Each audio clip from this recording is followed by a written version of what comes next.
संघर्षों की आंधी में हम अपना दीप जलाएंगे, संघर्षों की आंधी में हम अपना दीप जलाएंगे, तूफानों की क्या मजाल जो जलते दीप बुझाएंगे। जोहार, आदाब, नमस्कार, मैं जुबैर अहमद। इस पृथ्वी पर इंसान है और इंसान के फायदे के लिए 17,999 मखलूक हैं।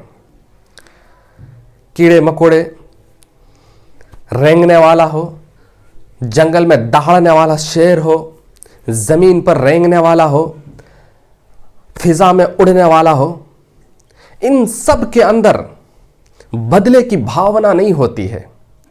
और इंसान से ज्यादा परेशान इस पृथ्वी पर कोई भी नहीं है। 17,999 मखलूक में से कोई भी परेशान नहीं है जितना कि इंसान परेशान है। इंसान के अंदर छल, इंसान के अंदर छल कपट, इंसान के अंदर तोड़ना, इंसान के अंदर दूसरों की बुराई करना, इंसान के अंदर दूसरों को ताना मारना, इंसान के अंदर दूसरों को नुकसान पहुंचाना, ये सब फितरत इंसान में पाई जाती है। इसके अलावा किसी में न बदले की भावना है, न तोड़ना है, न फड़ोना है, न और किसी चीज की फितरत पाई जाती है। मैं आपको एक छोटी सी कहानी सुनाता हूं। ये कहानी सुनने के बाद आप सोचने पर मजबूर हो जाएंगे कि आपको भेजा किस लिए गया है और आपको करना क्या चाहिए और आप कर क्या रहे हैं। एक व्यक्ति कहीं पर रास्ते से जा रहा था। चलते चलते एक नदी मिलती है और नदी में एक साधु बाबा स्नान कर रहे थे। और उस बहती पानी में जो स्नान कर रहे थे ना, तो वहां पर एक बिच्छू तैरता हुआ जा रहा था, डूब रहा था। तो साधु बाबा की नजर जैसे उस बिच्छू पर पड़ती है, वो बिच्छू हाथ से उठाते हैं और जैसे हाथ से उठाते हैं तो बिच्छू डंक मारता है साधु बाबा के, फिर छोड़ देते हैं। फिर हाथ से उठाते हैं, फिर डंक मारता, फिर हाथ पीछे कर लेते हैं, फिर हाथ से उस बिच्छू को निकालने की कोशिश करते हैं, फिर डंक मारता है।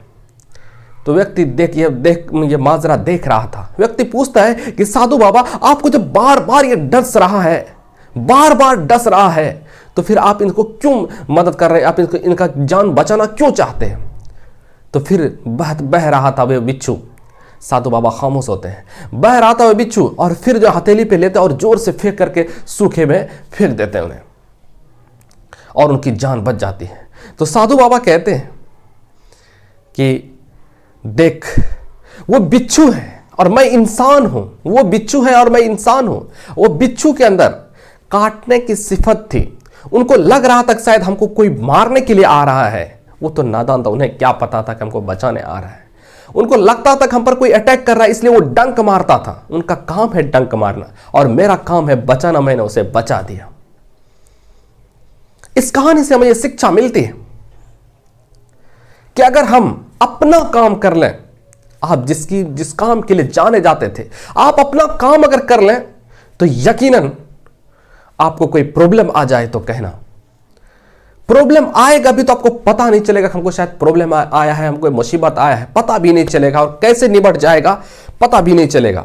एक आटा से जिस तरह से एक बाल को खींचता है, उसी तरह से प्रॉब्लम सॉल्व हो जाएगा और किसी आपको पता भी नहीं चलेगा।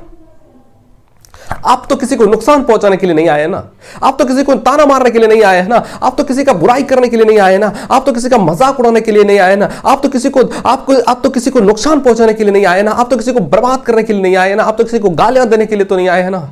आप जाने जाते हैं, आप 17,999 मखलूक में से आप सबसे बेहतर हैं। लेकिन सबसे ज्यादा छल कपट, कीना कपट, बुराई, बदले की भावना आपके अंदर है। ये आपके अंदर नहीं होनी चाहिए। एक अच्छा इंसान के अंदर ये सब बुराइयां बिल्कुल भी नहीं होनी चाहिए। ये सब बुराइयां जब पक्षी के अंदर नहीं है, जब जंगल के दहाड़ने वाला शेर के अंदर नहीं है, जब जमीन पर रेंगने वाला सरीसृप पर नहीं है, जमीन पर रेंगने वाले